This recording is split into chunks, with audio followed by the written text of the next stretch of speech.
नमस्कार, मैं रोशन हूँ और आज आपके बीच उपस्थित हूँ। आज जैसा आप देख रहे हैं कि सुबह का मौसम है और मेरे साथ डॉक्टर हीरालाल हैं।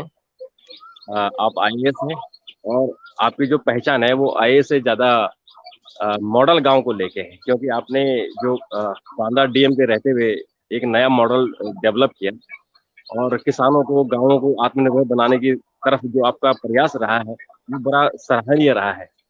तो आज हमारे दर्शकों को और जो आने वाली नई पीढ़ी है, जो ये सिविल सर्विस के एग्जाम देते हैं, उन बच्चों के लिए प्रेरणा है आप, तो उनको थोड़ा-सा आपके बारे में पता चले और इस सर्विस में आके कैसे-कैसे काम कर सकते हैं। केवल सरकारी काम ही नहीं, सरकारी काम अपनी जगह है, सरकार काम के अलावा क्या-क्या एवेन्यूज़ हैं, उन सब बातों पे आज आपसे बात करेंगे। तो डॉक्टर साहब आपका स्वागत है। धन्यवाद, थैंक यू। आपका भी स्वागत है, थैंक यू। धन्यवाद, धन्यवाद। तो डॉक्टर साहब सबसे पहले तो मैं आपसे यही जानना चाहूँगा कि ये मॉडल गाँव का आप जो विचार है वो क्या आपके मन में कैसे आया? देखिए, ऐसा है कि मैंने, जैसा कि आपने भी बताया, मैं अगस्त 18 से और फरवरी 20 तक कलेक्टर था जनपद बांदा में। और बांदा एक अभावग्रस्त अविकसित जिला है। वहाँ पानी का अभाव है, बेरोजगारी है, गरीबी है, और वहाँ का जो वातावरण है, उसकी जो छवि है बाहर, वो अच्छी नहीं है। तो वहाँ हमने 20-22 प्रयोग किए, सबके बहुत अच्छे रिजल्ट रहे। तो जब मेरा वहाँ से ट्रांसफर हो गया और उन सारे रिजल्ट की हमने ट्रांसफर के बाद एनालिसिस की, और उसको सारे रिजल्ट को जो हमने जोड़ा, तो ये बहुत बढ़िया रिजल्ट आया। और उससे ये पता लगा कि हर गांव में, बांदा में 470 गांव थे, हर गांव का वाटर लेवल बढ़ा, हर गांव की क्रॉप प्रोडक्टिविटी बढ़ी, हर गांव में जागरूकता आई, हर गांव की ताकत बढ़ी, लोगों का आपस में मेल जोल बढ़ा। तो वहां से मैंने ये उठाया और वहीं से इस मॉडल गांव की सोच मेरे मन में पैदा हुई। तो डॉक्टर साहब जैसे आपने अपने कॉन्सेप्ट में लिखा हुआ है कि ये जो डॉक्टर ये महात्मा गांधी का जो ग्राम स्वराज की कल्पना है और डॉक्टर एपीजे अब्दुल कलाम ने जो पूरा की कल्पना की थी, provide urban amenities to the rural area, गाँवों में शहर की जो सुविधाएं हैं वो देना, ये इस कॉन्सेप्ट को लेके आप चले। तो उस कॉन्सेप्ट में जैसा आपने कहा कि आपने 20-22 स्कीमें आप लेके चले और वो उनमें कामयाबी मिली। अब कुछ एग्जांपल बताइए, कुछ किसी जिले का या किसी गांव का, जो गांव को आपने जो एक कॉन्सेप्ट था कि इसको मॉडल गांव बनाना है और उसको देख के दूसरे गांव ऐसे हो सकते हैं, ऐसा कौन सा है? देखिए, मैं आपको बताऊं, ये गांव जखनी है। जखनी में ये कुमार शंकर पांडे जी रहते हैं और उनकी पूरी गांव की टीम है। तो वो लोग क्या करते हैं, उस गांव में पानी बचाने का काम करते हैं। पानी बचाने का क्या मतलब हुआ कि जो बरसाती पानी है वो बर्बाद नहीं होने देते। खेत का पानी खेत में, गांव का पानी गांव में, वो पिछले कई सालों से कर रहे हैं।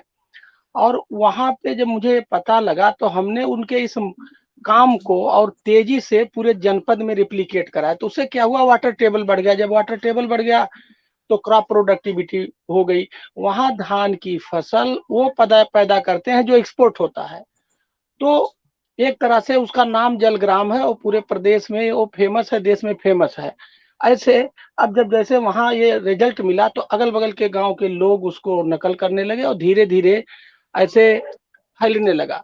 और इसी तरह से नकल करने के लिए मैंने रालेगांव सिद्धि 20 ग्राम प्रधानों को भेजा था। लोग वहां गए, रालेगांव सिद्धि अन्ना हजारे जी का गांव है, वहां से उनसे बात करके, सीख के, देख के, समझ के आए कि मॉडल गांव क्या होता है, कैसे बनता है, और आकर के यहाँ बनाने लगे। जी, तो ये जो आपने कहा कि हमने जलग्राम जैसे आपने बात की, इसमें आपको जरूर एक समस्या आई होगी कि बहुत सारे लोग होते हैं जिसमें इन्वॉल्व नहीं होना चाहते या उनका इंटरेस्ट रहता है कि ये आदमी ऐसा क्यों कर रहा है, क्या इसमें पैसा इन्वॉल्व तो नहीं है। तो इसमें चूंकि सरकारी स्कीमें अलग है, उसमें मैं आपसे बाद में बात करूंगा।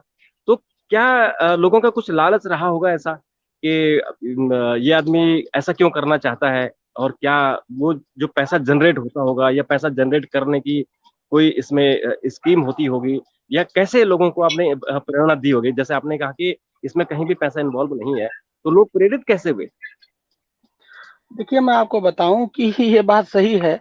जनता और गवर्नमेंट, जैसे हम वहाँ as a district magistrate government का प्रतिनिधित्व करते हैं, हम वहाँ के गवर्नमेंट हैं, तो जनता और गवर्नमेंट के बीच एक दूरी है, ट्रस्ट अच्छा नहीं है, इसीलिए जनता इन्वॉल्व नहीं होती है। तो जो सबसे पहली बात है कि जनता के विश्वास को, ट्रस्ट को जीतना है, तो उसको जीतने के लिए ही उपाय करना चाहिए। और एक बार आपने जनता का विश्वास, ये कहीं भी लागू है, आपका घर है, गांव है, परिवार है, रिश्तेदार है, अगर आपको आपने विश्वास जीत लिया तो सब कुछ जीत लिया। तो ये जीतने के लिए सबसे पहले हमने एक स्टार्टअप इनोवेशन सबमिट किया।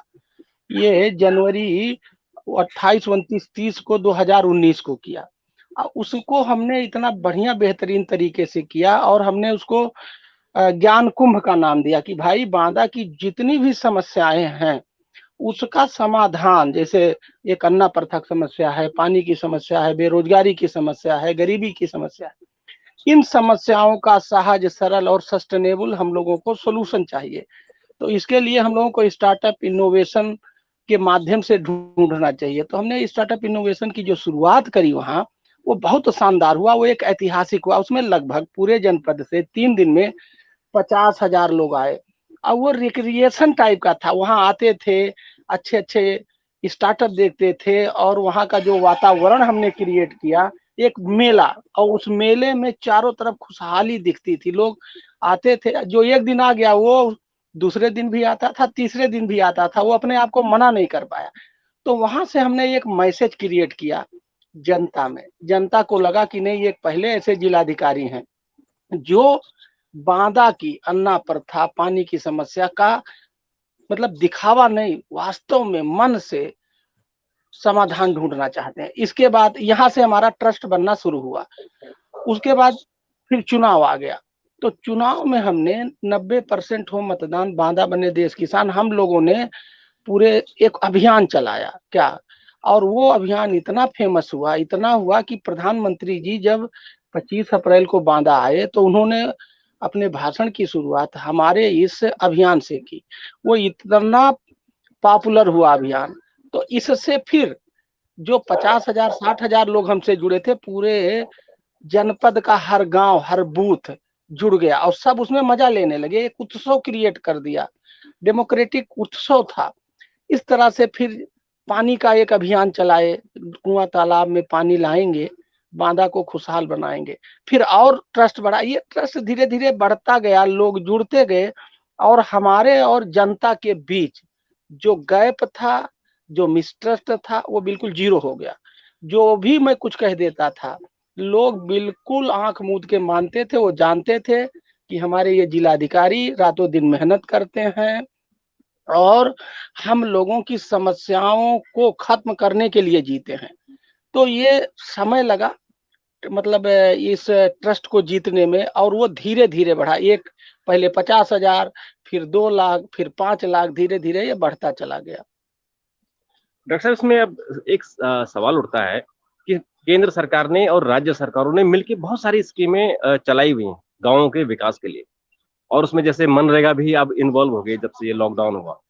तो इन सरकारी स्कीमों को, चाहे प्रधानमंत्री ग्राम सड़क योजना हो, चाहे प्रधानमंत्री के अन्य स्कूल की योजनाएं हो, सर्व शिक्षा अभियान हो, उनको आपने अपने मॉडल गांव से कैसे जोड़ा? देखिए हम आपको बताएं ना, जैसे कि स्टार्टअप इनोवेशन का जो हमने ये काम किया, तो देखिए एक जिला विज्ञान केंद्र है, साइंस एंड टेक्नोलॉजी डिपार्टमेंट का, ठीक है। जिला विज्ञान समिति है, उसका जिलाधिकारी अध्यक्ष होता है। और बाकायदे उसमें यह है कि स्टार्टअप इनोवेशन साइंस की सोच को विकसित करना है। लेकिन वो ऐसे ढीला ढाला लोग करते हैं, ऐसे फॉर्मेलिटी करते हैं, उससे जुड़े अधिकारी या कर्मचारी कुछ कर दिए। इस तरह से बिग बैंग थ्योरी या डिफरेंट करके, कुछ हटके करके लोग नहीं करते हैं।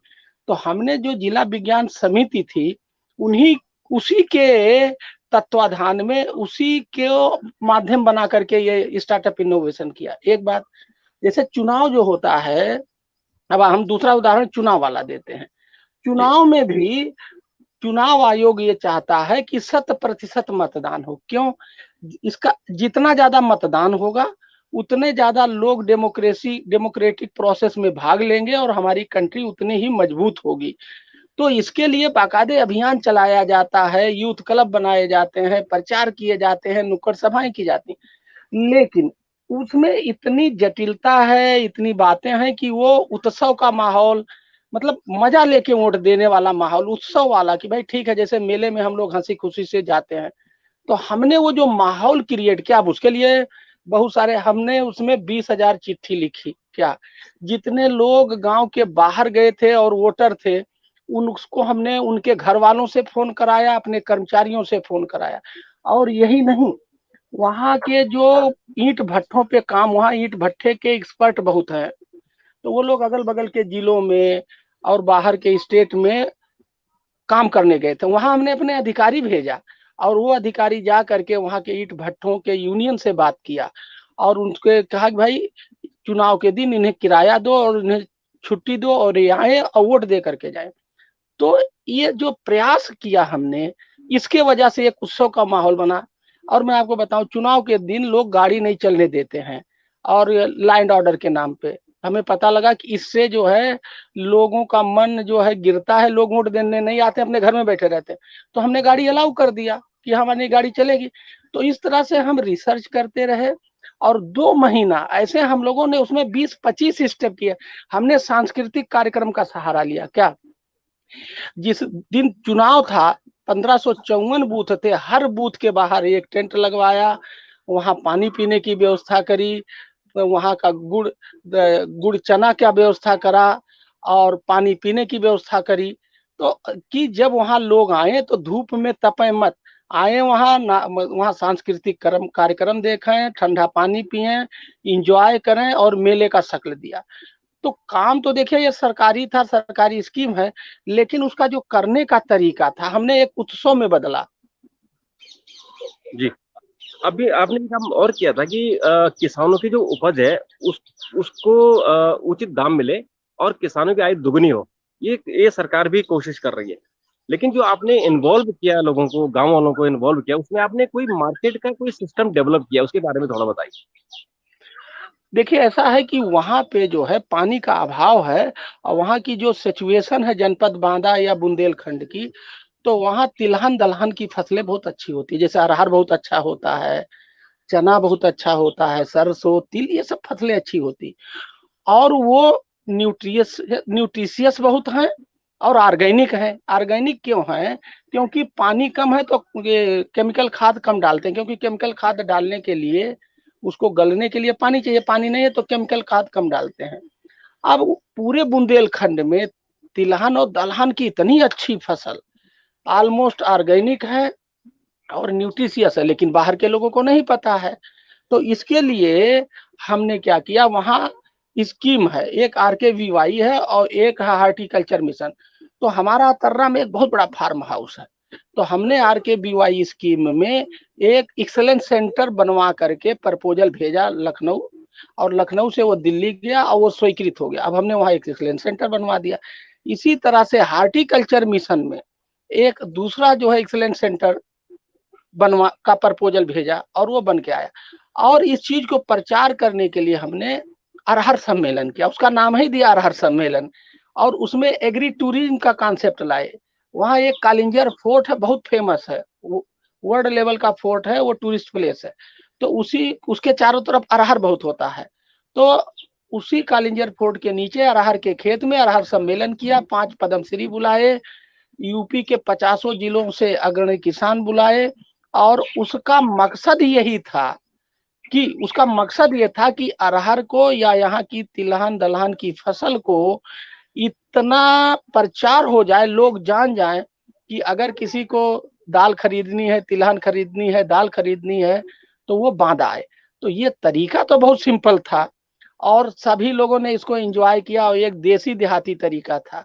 और जब हमारा ये इवेंट खत्म हो गया तो फिर वो कालिंजर फोर्ट पे गए और वहां शिव जी का दर्शन भी करके आए। तो एग्री टूरिज्म भी हो गया। तो इससे हम ऐसे बड़े सिंपल और देसी और देहाती तरीके से मार्केटिंग किए, वहां के एग्रीकल्चर का एक्सलेंस सेंटर बनवाए और मुझे लोगों ने उसके बाद जब फरवरी मेरा ट्रांसफर हो गया, उसके बाद मुझे उन्होंने बताया साहब इतनी डिमांड आई, लोगों को जब पता लग गया तो लोगों ने डिमांड की कि वो सप्लाई नहीं कर पाए। अच्छा डॉक्टर साहब, फिर इसमें एक और जो सवाल है कि आपने अपने इस जो मॉडल गांव का एक मैनिफेस्टो बनाया हुआ है, और आप कहते हैं दूसरे गांवों को या दूसरे जो युवा हैं उनको इन्वॉल्व करते हैं कि आप इस अपने एक जो मैनिफेस्टो उसको तैयार कीजिए और इसमें इन्वॉल्व हो जाए। इस तरह शायद जो मेरी जानकारी है, इसमें 60-70 जिलों को आपने शामिल किया। अभी उत्तर प्रदेश में पंचायत चुनाव हुए, उसमें भी आपने बहुत सारे ग्राम प्रधानों को या जो चुनाव लड़ रहे थे उन लोगों को चिट्ठियां लिखी कि आप भी इस तरह से जो एक मॉडल गांव का मैनिफेस्टो है उसको स्वीकार करें, और उसके हिसाब से जब आप चुनाव जीतेंगे तो अपने गांव का विकास करें। वहां आपको कहां तक सफलता मिली? देखिए ऐसा है, ये जो मॉडल गांव का कॉन्सेप्ट है इसको हम लोगों ने जनवरी में शुरू किया, और मतलब फॉर्मली शुरू किया, फिर उसकी व्यवस्था बनाते बनाते फरवरी हो गया, और खिचड़ी के दिन हम लोग इसके ऑफिस का इनाग्रल कर पाए, ठीक है। और इसी बीच कोरोना आ गया, एक दिक्कत, और इसी बीच जो है चुनाव भी शुरुआत हो गया। तो हम लोगों को इसके काम करने का बहुत मौका नहीं मिला, लेकिन जितना भी मौका मिला, काफी लोगों ने, करीब 50 लोगों ने मॉडल गांव पे चुनाव लड़े और करीब 15 लोग जीत भी गए हैं, ठीक है।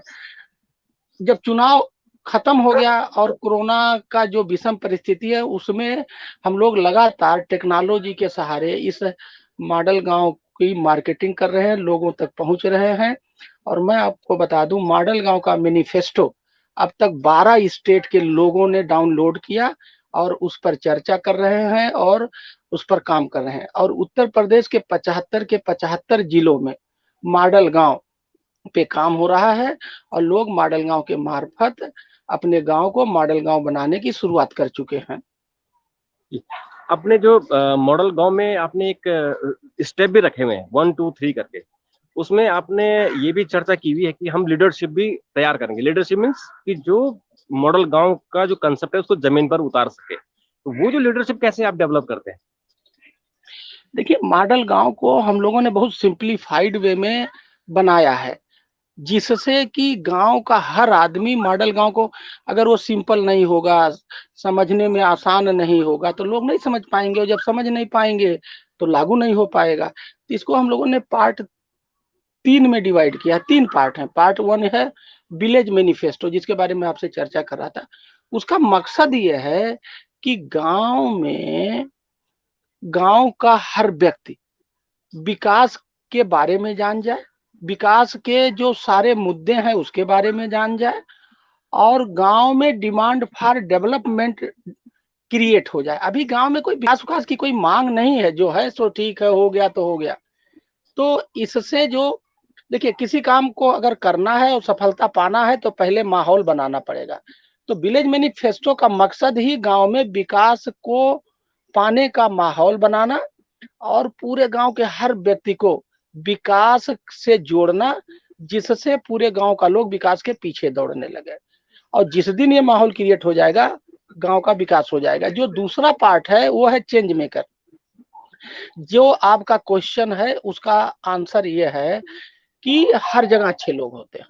अभी क्या है, बुरे लोग आगे आगे, और अच्छे लोगों को कोई इज्जत नहीं देता, उनसे बात नहीं करता, तो वो बेचारे क्या है, पीछे लुके छुपे हैं। तो हमारे मॉडल में जो अच्छे लोग हैं उनको आगे लाना है, और जो पीछे, जो बुरे लोग हैं ऑटोमेटिक पीछे चले जाएंगे। ये अच्छे लोग, हम इन्हें ज्ञान शक्ति है, we will empower them by imparting them knowledge. हम इन्हें ग्रुप में, जिले में ही जो बेस्ट प्रैक्टिस है, जैसे कहीं डेयरी बहुत अच्छा हो रहा है, डेयरी से कमा रहा है, सब्जी से कमा रहा है, मुर्गी पालन से कमा रहा है, वहां पर ये जाएंगे, सीख के आएंगे, अपने गांव में लागू करेंगे। तो इन्हीं के जनपद में जैसे एक डेयरी वाला धनी हो गया है, बहुत अच्छा कमा रहा है, वैसे ये भी कमाने लगेंगे। तो इनको हम पहले जिले में भेजेंगे ग्रुप में, फिर स्टेट में भेजेंगे, दूसरे स्टेट में और विदेश में। ये हमारा पूरा प्रोग्राम है, और उनको हमने नाम दिया है चेंज मेकर। ये पूरे प्रोग्राम के ड्राइवर होंगे।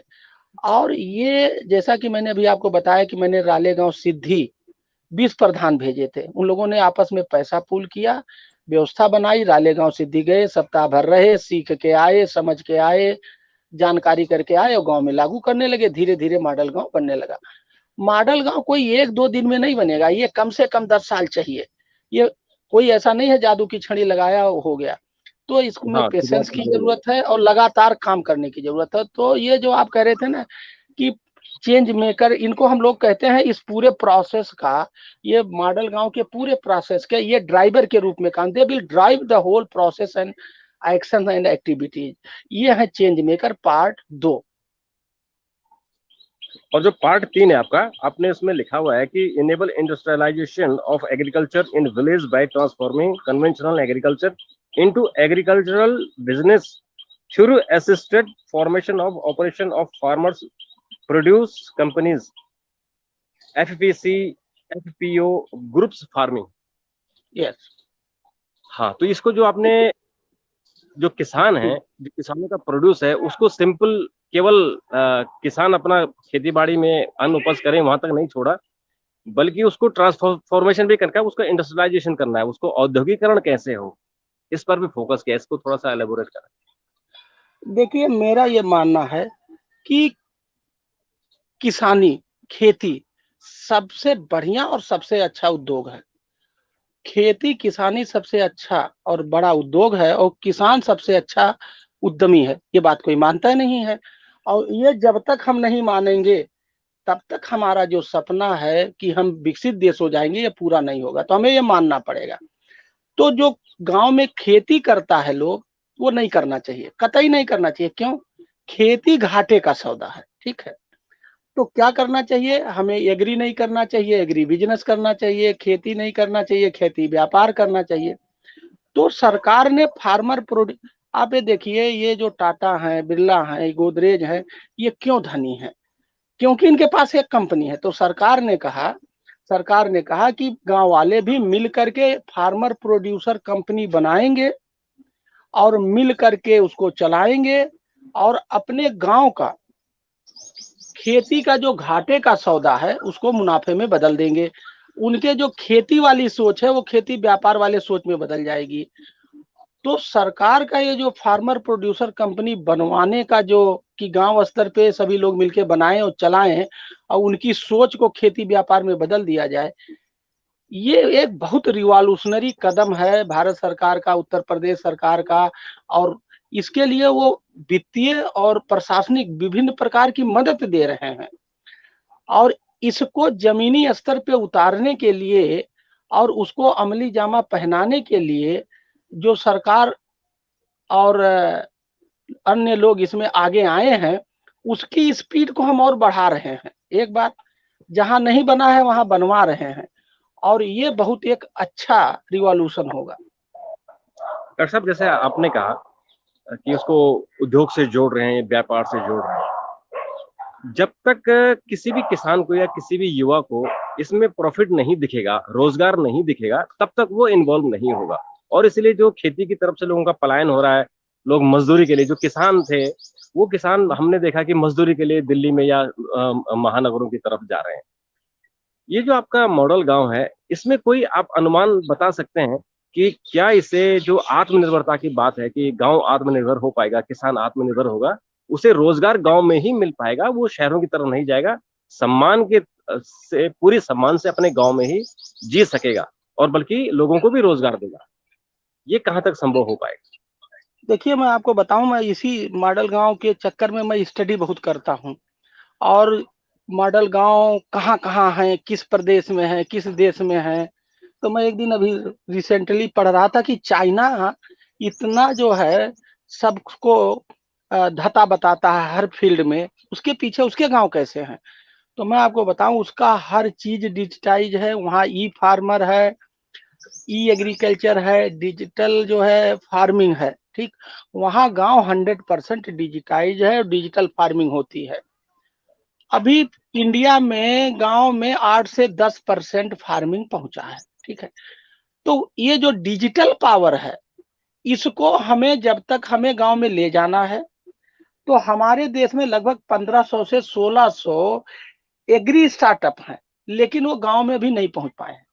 तो हमारा ये इसमें मिशन है कि ये जितने एग्री स्टार्टअप हैं उनको गांव में ले जाना है, गांव को डिजिटाइज करना है, और गांव को जो डिजिटल पावर है, देखिए हम लोग इस समय डिजिटल पावर से ही, आप दिल्ली में, मैं लखनऊ में हूँ, डिजिटल पावर के द्वारा ही एक जुड़ करके एक अच्छा पब्लिक गुड तैयार कर रहे हैं एक इंटरव्यू के माध्यम। तो ये जो डिजिटल पावर है, जो एग्री स्टार्टअप है, इनको हम गांव में ले जाएंगे। और इसके लिए हम लोग गांव में एक सीएससी होता है, कॉमन सर्विस सेंटर, उसको बीएलई भी बोलते हैं, और उनका काम, वो उनके पास एक छोटी सी दुकान है, नेट है, कंप्यूटर है, दे नो एवरीथिंग। तो हम लोग उनको अप्रोच कर रहे हैं, और उनके मार्फत, उनके द्वारा, उनकी सहायता से हम ये डिजिटल विलेज, ई विलेज बनाने के लिए लगे हुए हैं। हमारा इस पर बहुत सारा काम चल रहा है। अब तक 8-10 एग्री स्टार्टअप को हम लोग गांव में भेज भी चुके हैं। तो एग्री स्टार्टअप जैसे आईआईटी कानपुर में 30, आईआईटी कानपुर के इंक्यूबेशन सेंटर में 95 स्टार्टअप हैं, उसमें से 38 एग्री स्टार्टअप है। वो 38 में से 5 ऑलरेडी मेरे टच में है और गांव में पहुंचा दिया, शुरुआत हो गई है। तो ऐसे देश से विदेश से हम लोग एग्री स्टार्टअप को लाएंगे और गांव में पहुंचाएंगे, और टेक्नोलॉजी का ये जो पावर है, उससे गांव को वालों को दो फायदा होगा। एक तो फायदा होगा कि वो उनकी इनपुट कास्ट घटा देंगे। जैसे मान लीजिए धान पैदा करने में 1,000 लगता है, तो वो क्या करेंगे, वो अच्छी जानकारी, अपडेट जानकारी दे करके 1,000 को वो 700 कर देंगे, तो 300 का फायदा ये हुआ। और जो उपज होगी, उस उपज को अच्छे अच्छे मार्केट से टेक्नोलॉजी के द्वारा कनेक्ट करेंगे, तो अच्छा दाम मिलेगा। तो ये हमारा प्लान है, और इसमें हम लोग काम कर रहे हैं ऑलरेडी। जैसे मैं बस्ती का रहने वाला हूँ, साव घाट मेरा ब्लॉक है, बाकी मेरे गांव में 4 स्टार्टअप पहुंच गए हैं, और मैंने उसका जो वहां बैठक हुई, जो मैंने अपने स्टेटस पे, अपने सोशल मीडिया पे डाला भी था, पेपर में न्यूज भी लगा था। तो ये हमारा प्लान है। अच्छा डॉक्टर साहब, ये बताइए कि जो आपने ओवरऑल कॉन्सेप्ट बनाया और मॉडल गांव अब बड़ी प्रगति की तरफ जा रहा है और चर्चा में भी है, तो क्या सरकार की तरफ से ऐसा कभी कोई बात हुई है कि उसको क्यों ना हम सरकारी मॉडल गांव की तरफ एडॉप्ट कर लें, और हर गांव में या हर जिले में इस तरह के सरकारी अगर इसमें प्रयास होगा तो शायद उसका विस्तार ज्यादा जल्दी होगा, क्योंकि सरकार के पास संसाधन होते हैं, मशीनरी होती है। और जो आप कर रहे हैं, आप एक इंडिविजुअल या कुछ ग्रुप को लेके, कुछ लोगों को लेके कर रहे हैं, तो इसको अगर बड़ा आकार देना है तो क्या इसको सरकार ने भी कोशिश की कि हम इसको अडॉप्ट कर लें? देखिए सरकार जो है, देखिए मॉडल गांव, आदर्श गांव, स्मार्ट गांव, सब नाम एक ही है, काम सबका सेम है कि कैसे गांव का विकास हो। ऑलरेडी सरकार, आप जानते हैं पीपीपी मॉडल, क्या, पब्लिक प्राइवेट पार्टनरशिप, सबका रोल है इस काम में, सबका रोल है। तो सरकार ऑलरेडी काम कर रही, सरकार के काम को ही हम लोग सप्लीमेंट कर रहे हैं, क्या, जी। सरकार के काम को। जैसे गांव में जो काम होगा, तो हमने कहा ना कि गांव, भारत सरकार की, हमारा जो विलेज मैनिफेस्टो का 24वां पॉइंट है, वो तो यही है ना कि भारत सरकार, उत्तर प्रदेश सरकार, या जितनी भी स्कीम है जो गांव में नहीं पहुंच रही, उसको हम लाएंगे और पहुंचाएंगे। तो ये पीपीपी मॉडल है। तो सरकार का जो काम है, उसी काम को हम लोग और आगे बढ़ा रहे हैं, उसमें जो कहीं दिक्कत है उसको दूर कर रहे हैं। तो सरकार और हम दोनों मिलके काम कर रहे हैं, कहीं अलग काम नहीं होता है। और ऐसा नहीं होगा कि सरकार कहीं अकेले काम करे और प्राइवेट ना करे, काम वही अच्छा होगा जहां दोनों मिल करके अच्छा काम करें। तो हम सरकार के द्वारा जो ये काम हो रहा है, उसी काम को ये बढ़ा रहा है, सरकार के काम को ही आगे लेकर के चल रहा है, जहां उसी को सप्लीमेंट कर रहा है, उसी को कॉम्प्लीमेंट कर रहा है। डॉक्टर साहब, आप आपकी सिविल सर्विस से आए हैं, और सिविल सर्विस में बहुत सारे ऐसे उदाहरण मिलते हैं जो इनोवेशन करते हैं, जो नया काम करते हैं और अपना नाम कमाते हैं। जो नए बच्चे हैं जो इस समय तैयारी कर रहे हैं, जो इस सर्विस में आना चाहते हैं, उनको क्या आप संदेश देंगे कि केवल सरकारी सर्विस में, सरकारी नौकरी करने के लिए सर्विस में आना चाहिए, या कुछ जैसे जो टेक्नोलॉजी के क्षेत्र में जाते हैं, वो विदेश जाना चाहते हैं, पलायन करना चाहते हैं, उनके लिए आपकी तरफ से क्या संदेश है कि इस तरह से सर्विस ज्वाइन करें, कुछ देश के लिए कुछ अलग हटके कुछ कर सकते हैं, क्योंकि इसमें जो आपको पावर दी हुई है, आपकी जो शक्तियां हैं, उन शक्तियों का सदुपयोग किया जाए, और देश और गांव का जैसे आप कर रहे हैं, ऐसे ही समाज का भला हो। देखिए, मेरा ये मानना है कि कोई काम हो, केवल सरकारी काम नहीं, आप अपने घर में, अपने समाज में, अपने पड़ोस में do the same thing differently, मतलब कुछ हटके करो। और जब चेंज, हर चीज में चेंज करके करो, तो जब किसी चीज में आप चेंज करके करते हैं तो उसमें वो चैलेंज आता है। जब वो चैलेंज आता है तो उससे आपको एक अच्छा नेचुरल इंजॉयमेंट ड्राइव होता है। मैं अभी ये काशी गया था, तो वहाँ एक बीसी के घर मिलने गया, प्रोफेसर कृपा शंकर सिंह, वो आईआईटी कानपुर के प्रोफेसर हैं। तो उनकी बात, वो 70 साल के हैं, रिटायर होने के बाद भी बहुत क्लास लेते हैं। उनकी बात को मैं यहाँ पुट करना चाहूंगा कि वो 70 साल के हैं, 70 क्या, वो 75 साल के हैं। उन्होंने कहा जो मैं एक बार कोर्स पढ़ा लेता हूँ दोबारा नहीं पढ़ाता हूँ। हमने कहा साहब ऐसा क्यों करते हो? कहा अगर मैं वही दूसरा कोर्स पढ़ाऊंगा तो फिर वो घिसा पिटा हो जाएगा। जब मैं नया कोर्स लेता हूँ तो उसके लिए पढ़ना पड़ता है, नई नई चीजें जानकारी होती हैं और चैलेंज लेना पड़ता है और मजा आता है। तो ये जो मैंने एक उदाहरण दिया, यही मेरी सोच है। और हर बच्चे को, चाहे वो अपने परिवार में हो, समाज में हो, पड़ोस में हो, do the same thing differently. जैसे मान लीजिए कोई काम का एक ढर्रा है, एक रूटीन है, उसमें आप देखिए क्या बदलाव ला सकते हैं अच्छा करने के लिए, जिससे उस काम को करने का समय घट जाए, उस काम के करने में लागत घट जाए, उस काम करने से लोग और जुड़ जाएं। ये मुद्दे हमेशा हर चीज में, हर एक्शन में, हर एक्टिविटी में सोचना चाहिए।